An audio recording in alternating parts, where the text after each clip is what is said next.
Hey y'all, how's it going? It's your boy Cheeks. So I've actually been in the end game for a couple days now. I hit hunter rank 41, I think on Sunday, and I've been in that end game loop all week. I've just been dragging my feet a little bit because, to be honest, I've been fairly conflicted about my opinions on Wilds. I think as a whole, I really like the game. However, there's a few issues that I personally am very upset about, and that kind of holds me back from truly loving this game. So right off the bat, I would like to get into the difficulty discussion. Somewhere along the line, someone said that the game was easier than base Rise, and I think that caused a bit of a panic because we all remember how trivial that base game felt due to the wire bug allowing you to pull yourself out of danger and fly around the monster, and monsters just couldn't keep up in that game. That definitely is not the case here. I personally would say this game is about on par with Monster Hunter World in terms of difficulty in the base game without any title updates or any other things like that. I would say that there is a single factor that can be blamed for the game maybe feeling too easy for people, and that's Focus Strike. Specifically, Focus Strike's ability to stagger and knock down monsters on demand. I was actually not using this mechanic until a little bit before Goromangala because my dumbass doesn't read, so I did not realize that was an option. I was just hitting the wounds until they blew up the normal way. And during my time in the game where I was doing things incorrectly, that was actually probably when the game felt the most rewarding and when I was the most engaged in the combat. Because hunts were taking roughly 14 minutes, which is my ideal length of hunt. I would say is like 14 to 15 for your basic hunt, and then for your really tough fights, 20 to 25. But I accidentally discovered the focus strike when attempting to run away, actually. I was holding down R1 and I focus striked and accidentally hit a wound on, I think, high rank Guardian Rathalos. I honestly can't remember, and it fell over immediately. And I was kind of like, oh shit, well, that's a thing, I guess. Because I mean, obviously it's a very over the top animation. When you hit it, you get a special move and it knocks the monster down. Once I started doing that, it cut my hunt times in half. So I kind of see now why people are complaining about difficulty. I think the solution probably would just be to inflate the monster health pool so that they survive longer. Because I do think that overall, the wound system, the focus mode, and the focus strikes are a fun, engaging system that make combat feel pretty good. So that would probably be my TLDR take. I mean, obviously, I can get into the nitty gritty, and I think that any sort of returning viewer is going to know my overall opinions because I'm a bit of a grandpa when it comes to these things. I don't like the Seikret picking you up. I don't like the Seikret in general, actually. I think that we should just walk around and have smaller maps, but I'll get into that later. But particularly, I don't like the get out of jail free card. I feel like there should be a better solution to making the game forgiving for new players than just, oh, you made a mistake, now you're not going to suffer the consequences. Obviously, I don't like that. I don't think it's good game design, but this is the second game in a row where we've had these mounts. I don't think the cat's going back in the bag on this one. Moving on to combat, this is where I'm going to gush a little bit. I am not a full-on gameplay first type of player. I'm honestly full-on a immersion and hunting simulation first, but the gameplay is just that good that I have to gush. Monster Hunter has never felt better in my opinion. This feels like the perfect blend between Monster Hunter Rise, Generations Ultimate, and World. You have that grounded, weighty feeling, that realistic sort of vibe in the combat of man versus overwhelming odds, but you're granted some additional tools that make the combat feel a bit more fluid and action oriented. It feels like it's the perfect balance of pattern recognition based combat with the older games and then the more reactive action-packed combat of Rise. The end result being that you still have to learn the monster's patterns and are rewarded when you do so. However, there is some room there for more reaction-based saves and also for reaction-based skill shots, which I think is a good thing overall. Kind of touching back in on the focus camera, I think I do personally prefer a more committed positioning system like the older games where you faced your character where you wanted to go and you kind of had to line it up and know where the monster was going to be, and that was the reward of learning the fight. But I don't think the focus camera by any means ruins the experience. It's fun to use. I do use it. I just, between this way and the old way, prefer the old way. And then I already spoke on the wound mechanic, which is the other element of combat I think is really good, but I really do like it as someone who's definitely more on the I want the game to feel immersive side of things. This felt like a very immersive, realistic mechanic that made me feel like I was punishing the monster, and it just made sense to my brain. It clicked well, it felt good to play, and it flowed perfectly with the way I was fighting and engaging with the monsters. For the overall world and feel of the environments, I think they knocked it out of the fucking park. I think there was a lot of character packed into this and a ton of detail. The weather system is amazing. It feels really good to play in. I like that you constantly have monsters wandering in and out of your maps based on the weather that's present. And it seems like they're just naturally wandering around doing their daily routine before you come in and jump their shit. I love a lot of the endemic life and seeing when you're in the season of plenty, you have the smaller animals walking around their offspring. I also like the little monster huntery things like the woodwoods. Those guys are fucking hilarious. And Rove had me full on spitting out my fucking coffee. That was peak. Like just setting him up so that we had the woodwood speaking in this really unga bunga speak, and then you run up on Rove and this motherfucker is like the most sophisticated professor of philosophy type motherfucker you've ever met in your life. Just threw me. It was such an unexpected but hilarious moment. I also think that they did a really cool job with making some of the monsters fights integrate into the locales in very unique ways. I loved seeing Azurakan, whatever his name is, the fire monkey, swinging from the rafters in the volcano region. It was a really cinematic, intense moment that was really brought to life by him engaging with the environment in the way that he did. Same deal for Jin Dahad and the Ice Shard Cliffs, particularly when he's crawling along the walls or he has that nuke and you have to pull the rocks down and hide behind them. I thought that was super duper cool. Overall, I would just say that being in the world and when you are paying attention to all the little details is truly a delightful experience. You can tell that they really tried to knock it out of the park with this one. And I'd say that they did. They made the best world that they've made thus far, and they definitely upped the ante for themselves. However, this all kind of shits the bed the moment you introduce the Seikret, and particularly the autopilot on the Seikret. So this is like my big hot take, honestly. This, along with the removal of tracking, is probably the biggest issue for me with this game, and why the more I've played it, the more I've started to become discontent. I really think it's a shame that it's so obvious. The developers put so much care and love and effort into designing these worlds. There's so much detail that's just been crammed into every nook and cranny, and the potential for a truly immersive hunting simulation experience is there. It's totally there. But then they decided to add autopilot, which just removes any reason for the player to engage with it. There's never really any reason to go out and do gathering. Like, I've not done that once my entire playthrough, except for maybe early on when I had to craft an iron weapon. But since then, I've not done it. I've never run out of honey. I've never run out of any of the resources almost picking things up for me. I am just autopiloting and using my little grapple to pick things up on the go. So I never really went out and engaged with the world. And I've just found this weird thing has been happening where I have no fucking idea where I'm going when I try to wander around manually.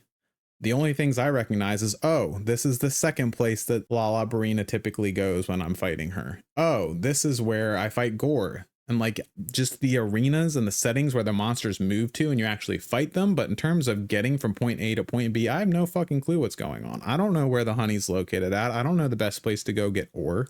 There's just no reason to figure it out because the Seikret's just going to run me there. And it just really upsets me, because I think that this world is the best they've done, period, hands down. It blows every other game, including Monster Hunter World, out of the water. There's just no reason to engage with it. I think that if there was no autopilot and they had kept the tracking system in, this would have been the hunting simulation game that I always dreamed of. But I think sadly I have become a victim of what the veterans of the franchise talk about, where the game slowly streamlines itself year over year, and this time features and things that I loved were the ones that got axed on the chopping block. I do think I'm probably at odds with the community on this one, but I personally would very happily trade the Sekrets to have tracking brought back in and have the maps be a little bit smaller. Because I think the only reason they are quite as big as they are is to necessitate the Sekret's existence. And I think a lot of what people are going to say to me when I'm going on this rant is, dude, like without the Sekrets, it'd be a pain in the ass to run around these maps. Fuck it, dude. Take them out, make the map smaller. They don't need to be big. They're lush, they're dense, they're full of detail. Just make them smaller and maintain that aspect, and it'll still be a breathtaking experience. And you'll actually engage with it and remember it a lot more than if you were to just autopilot everywhere. Anyways, end of rant, moving on to the more positive things. Next, I really have to talk about the armor designs, and more specifically, since I am a world baby, the weapon designs. World really suffered from a lot of kind of slap-on designs on top of the bone and iron bases of weapons, and there was a lot of community pushback as a result of this. Wilds remedies this 1,000-fold. The weapon designs are fucking beautiful, man. I've been playing switch axe for this playthrough, and when I first crafted the Guardian Rathalos switch axe, I used that for the vast majority of my playthrough just because of how cool it looked. Also, Jay Woo's looks really, really sick. There's just a ton of good designs. Like, it used to be that in World, you had a couple cool designs you could choose from. And there was like maybe 3 or 4, and then the rest of them were just ass ugly. In this game, it's like full on Pokemon, gotta catch them all. The majority of endgame for me is probably going to be just crafting every single switch axe in the game, because they look sick and I just want to collect them. I feel obligated to collect them. Same deal with the armor sets. There's so much drip. There is just so much fucking drip. It is peak. Next, I want to hit the story. So this is another maybe slightly controversial take. I'm not really sure what the general consensus is on the story. Overall, I like it. I'm glad it's there. I do think it has problems. I think there's way too many back-to-back cutscenes. Also, the forced walking segments where you can't move away and you just completely borderline lose control of your character are terrible and need to never return. They need to go back from whence they came. It's not good. But the narrative and how it ties into the fights that you have and the monsters you encounter, specifically with the Apex monsters and also Zoshia, which, by the way, hands down, best boss in a video game ever. That reveal and his slow morphing between angel and demon is fucking god tier. I was losing full just cheesing during that fight, like big old smile on my face. It was really good. I would say for the story, moving into the Master Rank expansion and the next run of Monster Hunter, the lessons I hope they learn from this isn't, oh, let's not do story again. Instead, I think that they should just try telling the story more through gameplay and less through walking segments and back-to-back cutscenes. Cutscenes are fine. Just have more gameplay in between the story beats. There was just way too many long periods where I didn't get to play the game and I was just an observer. So in terms of a foundation for an endgame loop, I would say that this is the strongest I've seen in a base Monster Hunter game. The dual monster hunts are a lot of fun to do. The mix of the tempered and frenzy monsters is really neat. Also, the fact that they took the RNG based decorations but made it easier to acquire decorations and made the sources of decorations much more spread out and varied was a really, really good decision. I've been having a lot of fun just diving into random hunts, killing anything that shows up on my map, and hopping in with the homies to do the same and tackling those dual monster hunts, just having a blast. We've been hunting it up. It's been a really good time. One thing that I was hoping they would bring back that they didn't, and hopefully they do it again, I'm just going to harp on about this for eternity. Bring back the shuffle button from Rise, please. I loved it, especially once we've all been doing this for a little while and it's starting to get a little stale while we're waiting for Master Rank. Having the ability to remove the decision making and you just get to hit shuffle and see what hunt you get placed into is super fun. Maybe this is a weird take and I'm just fucking weird, but I really, really liked that. That was how I spent most of my time after I got bored of just grinding specific monsters for specific weapons and stuff like that. I would just spam the shuffle and see whose hunt I got plopped into. Anyways, so all of these different endgame activities give you parts which you funnel into the Artian weapons. I fucking hate the Artian weapons, dude. I'm sorry. I really don't like it at all. So as I previously mentioned, they put a ton of effort, obviously, into designing these beautiful, badass weapon designs. Almost every monster you encounter has a cool weapon associated with it. And then they thought, oh, you know what would be a good idea? If at Endgame we made all of this obsolete. Why, bro? Like I'm not a meta chaser, so I don't really fucking care too much. I'm just going to use the weapons that look cool. But I can't understand why. Like technically I'm going to be griefing because I'm going to be going in, I'm going to be like Hunter rank 200 or some shit. And I'm going to be going in with the Rathalos switch axe because fuck the Artian weapon. It's ugly. It is fucking ugly. And that's what it all comes down to. So let me be clear, in terms of system, like systemically, I think it's good. It makes sense. It gives you a good grind loop to go into, and then you're funneling everything in and building your power. Sure, that's fine. I just hate that you're confined to the one design and they don't let you layer anything on top of it. That would fix my issue immediately. It's really just the drip hunter in me finds this shit offensive, bro. I am full tilted. Also, speaking of being a drip hunter, put in weapons and armor for Xochitl. He's way too cool not to have it. Just put it in, bro. What are you guys doing? Anyways, my final thoughts are just, overall, I think the game is amazing. I would give it probably an 8, maybe an 8.5 out of 10. The only reason it's not a 10 out of 10 is because of the Seikret autopilot and just having them out in general and not having tracking. If those things were removed / added back into the game, it would be my perfect Monster Hunter game. Sadly, I don't think it's going to happen. I think we're just moving in the direction of convenience over everything. What that will end up looking like a couple years down the road, I don't know, but that's just how I feel. It feels just a little bit less Monster Hunter-y, or I guess you could say a little bit more generic action gamey, but it's still an amazing game and I had a great time with it. And I'm going to continue to have a great time with it for a couple hundred hours.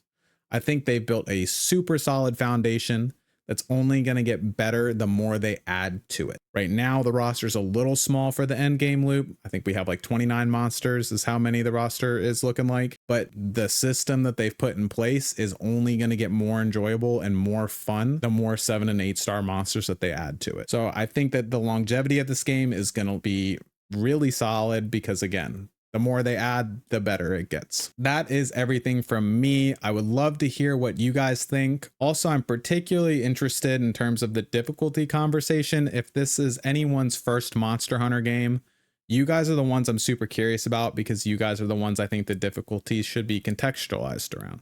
So let me know in the comments how y'all were feeling about that. And in general, if you think I'm an idiot and I'm having the worst takes ever, let me know. I don't really care. But I like to hear it. I like to have discussions. So let me know. I'm not going to be offended. Anyways, like, comment, subscribe. You know all the YouTube shit they say. I got to say it too. Anyways, have a good one, y'all. Peace.